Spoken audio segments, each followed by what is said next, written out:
Got unsolved, man. Unsolved another video. I ain't did no unsolved video in a minute, actually. Yeah, let's go ahead and get into it. When y'all see this video, it's gonna be Thursday or Friday. I think I'm gonna drop it Thursday. This video Thursday, probably. Let's go ahead and get into it.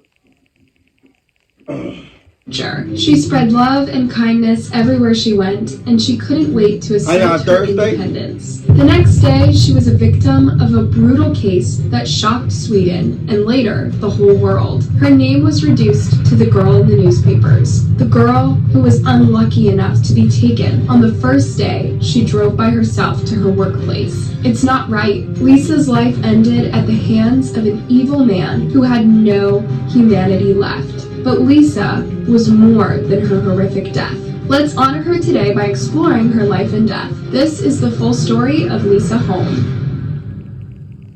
On Sunday, June 7th, 2015, Lisa Holm left her home in Svogt, Sweden, and went to a cafe in Blomberg. She found work there for the summer after graduating from high school. She was happy to have a job and make her own money. Her parents were too. In fact, her dad bought her a moped that summer as a gift for graduating and finding herself a job. They always encouraged her to be independent and ambitious. They were happy to see their daughter grow into a young adult. For the first 2 weeks, Lisa's dad accompanied her on the moped while she learned the way to the cafe and gained confidence. June 7th was the first day Lisa drove to Blomberg by herself. It would also be the day she vanished. At 6:23 p.m. that day, she sent a text to her dad. Her shift at the cafe was over. It had been a good day. Everyone laughed hard the whole afternoon. A few minutes later, Lisa phoned her dad. It didn't make a lot of sense as he'd already responded to her text. When he picked up, he realized it was an accidental call. He could hear voices in the background. Perhaps Lisa was still chatting with her colleagues before heading out, he thought. He thought he could hear his daughter speaking, and her tone of voice was jolly. So Lisa's dad ended the call and waited for his daughter to come home. But she never did. And no matter how many times he called her, she did not pick up. In fact, her phone had been turned off. Lisa's dad wanted to think that her phone battery had died and she'd simply stopped at a shop on her way home. But as the hours passed with no sign of Lisa, he realized something much worse had happened. Lisa had texted him she was on her way home. She wasn't the type to say one thing and do another, and she had nothing to hide from her dad, so he knew she was in danger. That night, he got in his car and made the 45-minute drive to Blomberg himself. He was going to check the area around the cafe and ask people if they'd seen Lisa. He would also drive slowly and look at all ditches and intersections, fearing his daughter had an accident. But that was not the case. When he arrived at the cafe, his blood froze. His daughter's moped was in front of the cafe with its keys still in the ignition. Lisa wasn't careless like that, and she would not switch off her phone on purpose. He quickly phoned the cafe's owner and had him come to the area. Together, they searched through the... It'd be more hard when you know your kids and you know the shit that they ain't... Okay, I ain't got kids, but I see the stuff my mom be talking about, you feel me? Oh, even with me, I'm grown, you feel me? Still, you feel me? Still be no wanna know type of shit.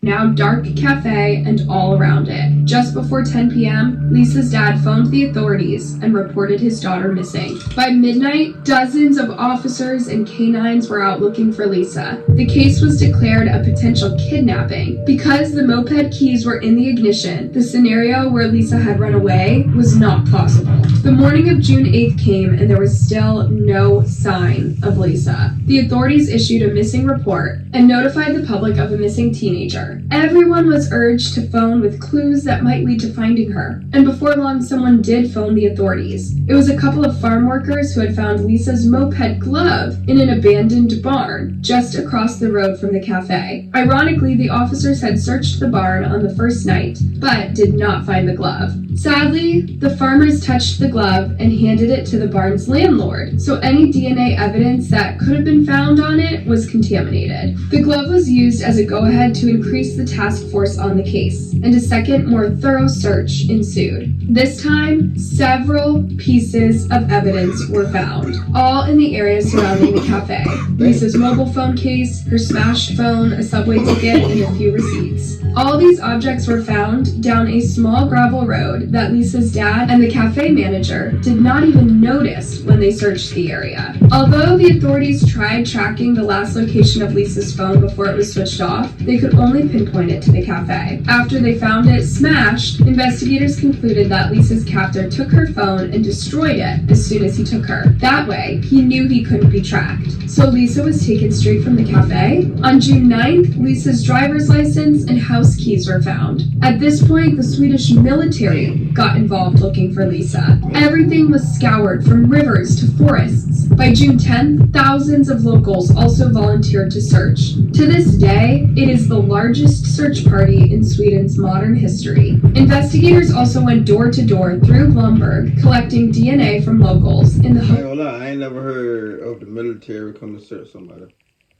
I ain't never heard of that one before. That's a new one. That they would match it to one of Lisa's retrieved possessions. They figured that since Lisa's captor knew that small gravel road, he lived in the area. But although a good chunk of the area was searched, it was that same barn across from the cafe that turned up more clues. When a forensics team went through the barn, they retrieved human feces. Then they discovered one of Lisa's earrings near the entrance. Lisa's case had become a nationwide phenomenon. Every few hours, a new clue would emerge, but Lisa still couldn't be found. Every single day, thousands of more people would join the search efforts, only to stumble upon small objects and clues. Then, on June 11th, another title made the headlines. The Blomberg authorities had barged into a farmhouse and arrested a 27-year-old man, his wife, and his brother. His name was Nigerius Belificus, and he was a Lithuanian national. He lived on a farm just a few miles away from the cafe and barn. What's more, the narrow gravel road that carried lots of evidence connected the cafe and the barn to his home. It could hardly be more suspicious. Wait, it was.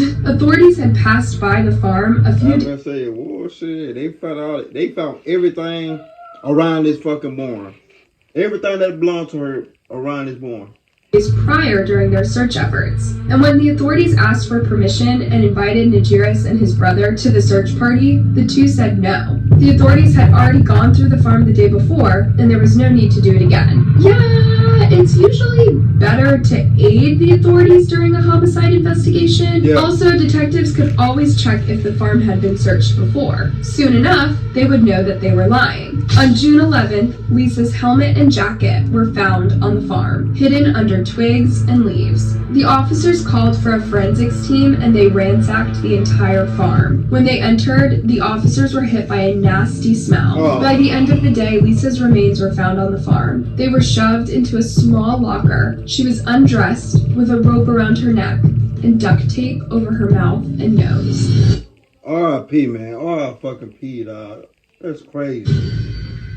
Lisa Holm was born on February 7th, 1998 in Skövde, Sweden. All her life, she loved animals and music more than anything. She also made friends everywhere she went, and she trusted everyone with her life. If she was kind to everyone, why would someone be unkind to her? Lisa's mom, Lena, described her as an amazing girl with a heart of gold. Lisa was the last kind of person to deserve an end so brutal. Her parents were devastated. They thought the area they lived in was safe. What's more, Lisa's life had been taken on the first day she drove to work by herself. Had Nergis just been stalking her since she started working there 2 weeks before? Nigerius and his brother Ivarus were arrested on suspicion of murder.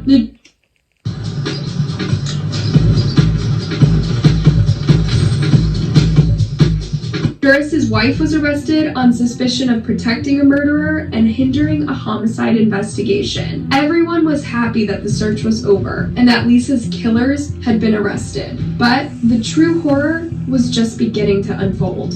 First came Lisa's autopsy. According to the report, she died of asphyxiation by the rope that was found around her neck. The final theory would be much darker though. You see, Nigerius and Ivarus worked as farmers in the area surrounding their house. This included Martop Farm, east of their house, and the barn across the cafe, west of their house. The barn had an office and a milking room. From the office, you could see the cafe pretty well. And on the wall with the window, the forensics team found several self-gratification stains. They were sent to the lab for testing and matched Najiris's DNA. Najiris was the worst kind of perv you could imagine. He'd noticed What she just said, basically she found, for the niggas that don't know what that big word was, she found, they found nut on the walls and shit they were looking at the cafe. So he was looking at the cafe jacking off? What the, man? Lisa long before he took her. Taking her life was not an impulsive act. Lisa lost her life inside a dirty, morbid-looking milking room. The forensics team found a rope around a pipe sticking out of the wall. When they recovered its DNA and sent it to the lab, they found a match with Lisa. The detective's theory goes as follows. Najiris stalked Lisa that whole afternoon, waiting for her end to her shift. She had texted her dad already and already got on her moped, putting the keys in when Najiris surprised her. He grabbed her and quickly duct taped her mouth before dragging her into the barn. Then he tied her to the pipe in the milking room and watched her slowly lose her life. This thrilled him so much that he pleasured himself all over her body. Imagine what hearing this did to Lisa's parents. Imagine losing your daughter like this, and knowing this is the last thing she saw before she drew her last breath. After Lisa was gone, Najiris carried her to the farm, where he shoved her in a small locker and filled the rest of it with clothes. Like it wasn't nothing. Like it wasn't nothing, dog. Condolences to the parents, man. I can't imagine losing a kid like that, man. Losing a kid at all, but losing a kid in those circumstances, man, is just fucking crazy to me. Man. In a sad attempt to evade authorities. Inside the interrogation room, the brothers were quiet. When they were pressed with the discovery of Lisa's body, they acted offended. Of course, Sweden was quick to blame the non-nationals for the most heinous crime. But the authorities had his DNA all over the barn, and sadly, all over Lisa's body too. He was not getting out of this. When the detectives confronted Ivras with this, he cracked. Najiris behaved strangely on the night of Lisa's disappearance, Ivras said. He rushed home, slammed the door, and washed his clothes straight away. This was unlike him. Then he sat his brother down and talked to him about an alibi, just in case he would have to speak to the authorities. Still, Najiris is pretty certain he wouldn't get caught. Did he really not think the authorities would check the farms around the cafe? Or that Lisa's remains would release a horrifying smell, no matter how many clothes he would cover them with? Najiris was charged with first-degree homicide and held in jail without bond. Please, no bond. Before Najiris's trial began, another disturbing clue came out. A video Lisa had seemingly posted on YouTube. It was her last video, and it was titled 13. It was a simple countdown from 1 minute and 1 second to about 50 seconds. Disturbingly, it was posted 13 days before she lost her life. Did she know what would happen? What was this about? Well, it was a silly internet prank. The video was not originally titled 13, and the account that posted it did not belong to Lisa. This is just one of the many things that contributed to when this case became a global phenomenon. With tens of thousands of people following Lisa's story, it's likely one or two wanted to use it to get more attention for themselves. But no one would get more attention than Lisa's demented killer, Najiris, during his November 2015 trial. As he sat there poker-faced and at times looking confused, the prosecution described what was found in his house.